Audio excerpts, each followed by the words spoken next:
దేవునికి స్తోత్రం. అందరికీ నా హృదయపూర్వక వందనాలు. Praise the Lord. దేవుడు మిమ్మల్ని మీ కుటుంబాలను దీవించి ఆశీర్వదించును గాక. ఈరోజు దేవుడు మనందరి కొరకు తెలియపరుస్తున్న అద్భుతమైన వాక్య సందేశం మాటలు విందాం. యోహాను సువార్త 15వ అధ్యాయం 7వ వచనం. నా యందు మీరును మీ యందు నా మాటలను నిలిచిండి ఎట్లా మీకేది ఇష్టమో అడుగుడి, అది మీకు అనుగ్రహింపబడును. దేవునికి సమస్త మేము కలుగాక. ఈ గొప్ప వాగ్దానము నా జీవితంలో, మనందరి జీవితాల్లో నెరవేర్చబడును గాక. ఆమెన్. ప్రియాతి దేవుని బిడ్డలారా, దేవుడు అంటున్నాడు, మీ యందు నా మాటలు, నా యందు మీరు, మీ యందు నా మాటలు నిలిచిని ఎళ్ళ మీకు ఏది ఇష్టమో అడగండి, అది మీకు అనుగ్రహిస్తాను, అనుగ్రహించబడును. ఇస్తానుకు అనుగ్రహించబడును చాలా డిఫరెంట్ ఉంది. ఇస్తానంటే ఇచ్చి మరలా రిటర్న్ అడిగే అవకాశం ఉంటుంది. అనుగ్రహం అంటే ఇక సొంతం, ఇక మళ్ళీ తీసుకోవడానికి అవకాశం లేదు. అది నీ ప్రాపర్టీ, నీ ఓన్ అని అర్థం. అయితే ఇక్కడ విషయం ఏంటంటే, దేవుడు చెప్తున్నాడు, నా యందు మీరు ఉండాలి, నా యందు మీరు నిలిచి ఉండాలి, మీ యందు కూడా నా మాట నిలిచి ఉండాలి.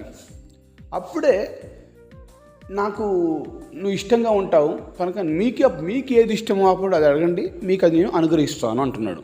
చూడండి, ఇప్పుడు దేవునికి ఇష్టంగా బ్రతికితేనే, దేవునికి ఇష్టానుసారంగా ఉంటేనే నీకు ఇష్టమైన దేవుడు ఇస్తాడు. నీకు ఇష్టమైన దేవుడు నీకు సొంతం చేస్తాడు. అది ఎప్పుడు? నువ్వు దేవునికి ఇష్టంగా బ్రతికినప్పుడు. దేవుడి మాటలు నీలో ఉంటున్నాయా?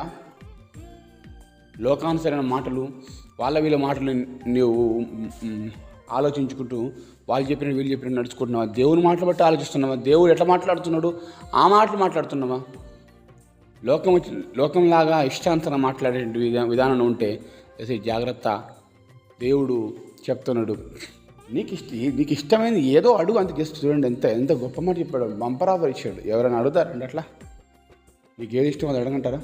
ఉదాహరణకు ఉద్యోగం చేద్దామని ఒక వ్యక్తి వెళ్ళాడు, ఇంటర్వ్యూకి వెళ్ళాడు, మేనేజర్కి వెళ్ళాడు, ఇంటర్వ్యూ సెలెక్ట్ అవుతున్నాడు, ఇంకా అయిపోయింది.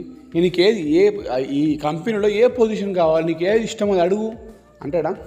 నీకు ఎంత శాలరీ కావాలో చెప్పు, ఇష్టం అంటాడా? అనడు. ఆ మేనేజర్కి, ఆ కంపెనీ ఇంటర్వ్యూ చేయడానికి ఆయనకి ఏది ఇష్టమో, ఆయనకి ఈయన ప్రవర్తన, ఈయన ఉన్న టాలెంట్ని బట్టి ఆయనకి ఏది ఇష్టమో అది ఇస్తాడు. కానీ దేవుడు అట్లా చెప్పట్లేదండి. అసలు ఎంత గొప్ప దేవుడు అండి మన దేవుడు. ఆయన నా ఇష్టాంతరం ఇస్తానట్లేదు, నీకేది ఇష్టమో అది అడుగు, నేను ఇస్తా అంటున్నాను. ఎంత గొప్ప మాట అండి ఇది. ఇప్పుడు నువ్వు ఏది ఇష్టపడుతున్నావు, ఏది కావాలని కోరుకుంటున్నావు,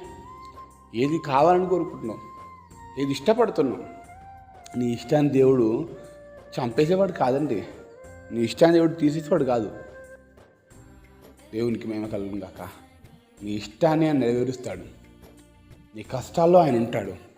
కాకపోతే ఒకటే ఏంటంటే, ఆయనకు ఇష్టంగా ఆయన కోరుకున్నట్టు నువ్వు బ్రతికితే చాలు.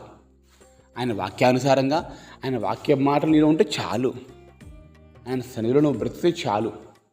ఆయన నువ్వు ప్రార్థన చేస్తే చాలు. ఆయన మందిరంలో నువ్వు వెళ్ళి ప్రార్థన చేయగలిగితే చాలండి. ఆయన కోరుకునేది అదే. నా యందు మీరు, మీ యందు నేను, నా మాటలు నిలిచి ఉంటాయి. అంటే కొద్దిసేపు ఉంటాడు చాలామందికి. నిలిచి ఉండటం వేరు, కొద్దిసేపు ఉండటం వేరు, కొద్ది రోజులు ఉండటం వేరు. చాలామంది కొద్ది రోజులు దేవుని నమ్ముకున్నట్టు ఉంటారు, ఆ తర్వాతకి మళ్ళా దూరం వెళ్ళిపోతూ ఉంటారు. అందుకే దేవుడు అన్నాడు, అందరికీ అట్లా ఇష్టానుసారం, ప్రతి ఒక్కరి ఇష్టానుసారం జరగబడ కారణం అంటే నిలిచి ఉండట్లేదు మాటలు.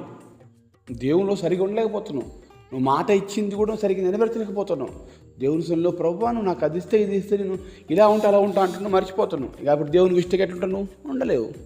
మళ్ళీ దేవుని మీద నిందేస్తారు, ఏమని? నాకు దేవుడు ఏం చేయట్లేదని. దేవుడు చెప్తున్నాడు, ఎంత మంచి ఆఫర్ ఇచ్చాడు. నీకు ఇష్టమేదో అడుగు బిడ్డ, నీకు ఇస్తానంటున్నాను, అనుగ్రహిస్తానన్నాక మనం ఇక దేవుడు ఇవ్వట్లేదని అనడానికి అవకాశం ఏమాత్రం లేదండి. మనం దేవుళ్ళు నిలిచి ఉండట్లేదు. అదే పెద్ద తప్పు, మిస్టేక్. నువ్వు దేవుళ్ళు నిలిచిండు. దేవుడు చెప్తున్న మాట ఏంటంటే, మీరు నా యందు నిలిచి ఉండండి, నా యందు మీరును, మీ యందు నా మాటలు నిలిచి ఉండండి. స్థిరంగా, చాలామందిలో స్థిరంగా ఉండవు దేవుని మాటలు. ఇష్టానుసారంగా మాట్లాడదు, ఇష్టానుసారంగా వారు ప్రవర్తన ఉంటుంది. అందుకే దేవుడు చెప్తున్నాడు, నువ్వు నాకు ఇష్టంగా బ్రతుకు, నేను నీకు ఇష్టమైంది ఏదో ఖచ్చితంగా అనుగ్రహిస్తాను.